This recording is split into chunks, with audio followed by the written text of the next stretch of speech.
ક્યાંથી આવો મોટા ભાઈ? હિંમતનગર, રાજપુર. તો બોલો જય માં મેલડી.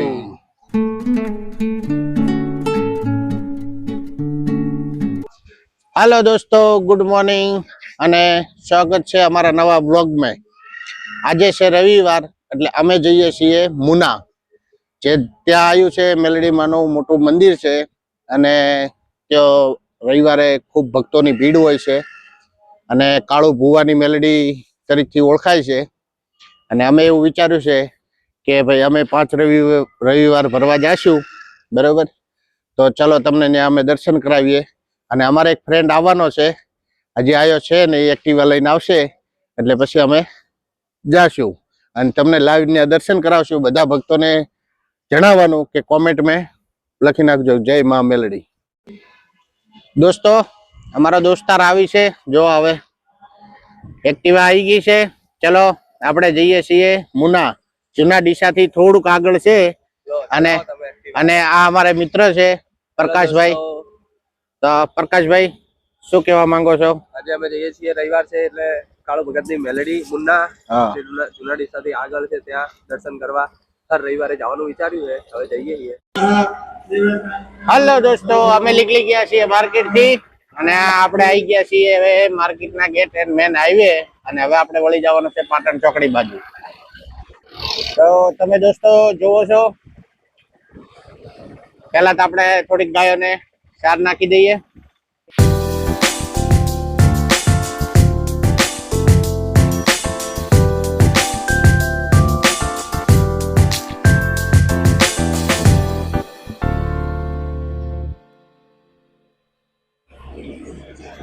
હવે દોસ્તો ચાર નખાઈ ગઈ છે. હવે બસ જઈએ છીએ માતાજીના દર્શન કરવા. અને જે ડીસામાં છે એ તો ખબર જ હશે કે આ રોડ ક્યાં જાય છે, અને જેને ના ખબર હોય આજે અમે દેખાડી દઈશું. હેલો દોસ્તો, મેં આવી ગયા છે જૂના ડીસા અને અંબિકા પાર્લર છે, ગોપાભાઈ પ્રજાપતિનું છે પાર્લર. અને મસ્ત કાકો ચા બનાવે છે અને ચા એક નંબર છે. તમે બી કારે બી જૂના ડીસા આવો તો કાકાની ચા પીવા આવજો. અને પાર્લરનું નામ છે અંબિકા પાર્લર અને ચા છે એક નંબર. આમ જોવો તમે ખાલી, ઘર જેવો ટેસ્ટ આવે બાકી. તો ચલો દોસ્તો, હવે આ ચા પીને પછી આપણે આગળ મળીએ. દોસ્તો, હવે અમે જૂના ડીસાથી ચા પીને નીકળી ગયા છીએ. હવે દૂર નથી, નજીક જ છે. તો થોડીક વારમાં અમે તમને દર્શન કરાવીએ. ભક્તો કેવા ભીડ છે, રવિવાર છે. અને કેટલું 20 કિલોમીટર 15-20 કિલોમીટર જેવું થાય છે, કોઈ વધારે થતું નથી. તો રવિવારે તમે બી દર્શન કરવા આવો, મોજ દોસ્તારને લઈને આવો, બરોબર? અને ચલો મળીએ આપણે પછી.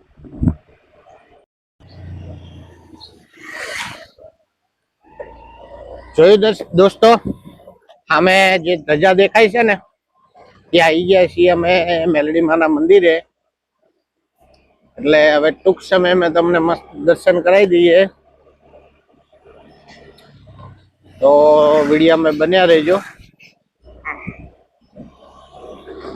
ડીસાથી 15-20 કિલોમીટર જેવું થાય છે, કોઈ ઘણું દૂર થતું નથી. અને પબ્લિક રસ્તાની અંદર પબ્લિક ખૂબ ચાલતી આવે છે. તો અમે આવી ગયા છીએ, બરોબર? ચલો આપણે દર્શન કરીએ.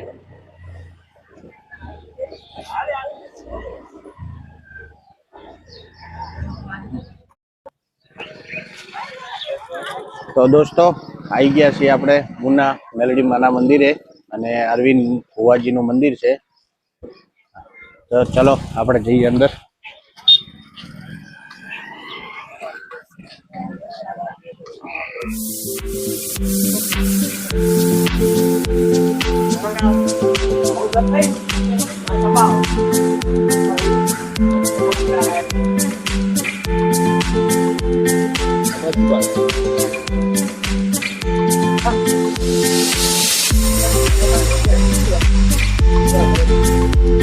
જોયું દોસ્તો, આ છે મેલડી માનું મંદિર છે. ખૂબ પબ્લિક છે, પબ્લિક ચારે બાજુ છે. આ બાજુ ભુવાજીનો છે.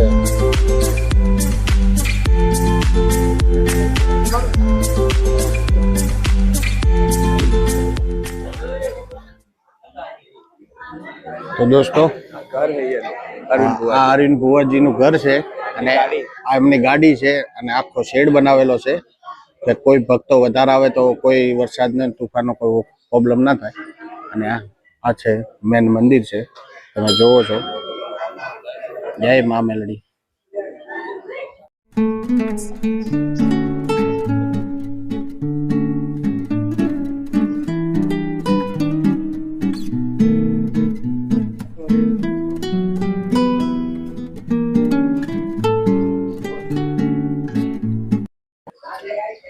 તો દોસ્તો અમે દર્શન કરી લીધા છે માતાજીના અને આ જો બધા એમની ગાડી જોડે ફોટો પડાવે છે. એમને ગાડીની પાછળ મેલડીમાંનો મોટો ફોટો છે અને બધા ફોટો પડાવે છે. તો દોસ્તો આ જોયું તમે મેલડીમાંનું મંદિર છે અને ગામનું નામ છે મુના અને કાળુ ભુવાની મેલડી તરીકે ઓળખાય છે. અને હાલ ભુવાજી છે અરવિંદ ભુવાજી કરીને છે. અને આ મંદિરનો પાછળનો મંદિર આખો ભાગ છે ટોટલ. તો તમે જોવો તમે આખું. અને આ બાજુ તો ગામની અંદર જ છે ગણો ને, બરોબર. તો આયા છીએ અમે અત્યારે અને આપણે પછી हर रविवार राते रमेल था આ રવિવારે આ રવિવારે રાતે રમેલ થાય છે અને ભક્તો રસ્તામાં પેદલ યાત્રા ચાલુ જ છે અને ધીમે ધીમે આવવાનું ચાલુ છે. એટલે ચલો આપણે મળીએ. અને અમુક સબસ્ક્રાઇબ કહે છે કે અમારા વિડીયો લઈએ, તો ચલો એ ભાઈની આપણે મુલાકાત લઈ લઈએ, બરોબર. હાલો દોસ્તો, આ ભક્તો ક્યાંથી આવ્યા છે, કેટલા દૂરથી આવ્યા છે, ચલો એ ભાઈને આપણે મુલાકાત લઈએ. ક્યાંથી આવો મોટા ભાઈ? હિંમતનગર રાજપુર. હિંમતનગર થી કેટલું થાય થી? લગભગ 170 दर्शन करवा 170. 170 કિલોમીટર થી તમે દર્શન કરવા આવ્યા? હા. તો જોયું દોસ્તો, 170 કિલોમીટર થી દર્શન કરવા આવ્યા. કોક શ્રદ્ધા હશે ભાઈની તો જ આવ્યા છે ને કોક કામ થયું છે. અને હું એમ કહું છું કે રવિવારે બધી પબ્લિક એટલી આવે છે, ભક્તો એટલા આવે છે, કોઈ હમાતા નથી. રાતે દર રવિવારે રમેલ હોય છે. તો દોસ્તો તમે બી આવો દર્શન કરવા. અને જે નજીક હોય એને તો ખાસ કરીને આવવું. જો દૂરથી 170 કિલોમીટર થી આ માણસ આવે છે તો આપણે તો નજીક બેઠા છીએ, તો કેમ ના આવીએ? તો બોલો જય માં મેલડી. તો ચલો દોસ્તો, હાલો દોસ્તો, અમે આવી ગયા છીએ મુના ગામથી ડીસા. અને આ જો બધા અત્યારે અમારે કામકાજ ચાલુ છે, બરાબર. અને આજે છે શિવરાત્રીનો એક અલગ વિડીયો બનાવશું. અમારે ડીસાની અંદર અમૃતનગરના નાકે ગંગેશ્વર મહાદેવનું મંદિર છે, ત્યાં ભજન રાખવામાં આવ્યા છે. તો જે કોઈ ભાઈને આવવું હોય તો આજે 8 વાગે ભજન ચાલુ થઈ જશે. અને મહાદેવના દર્શન કરજો, ભજન આનંદ કરજો. અને ચલો હવે આપણે આ વિડીયો અહીંયા કરીએ છીએ પૂરો.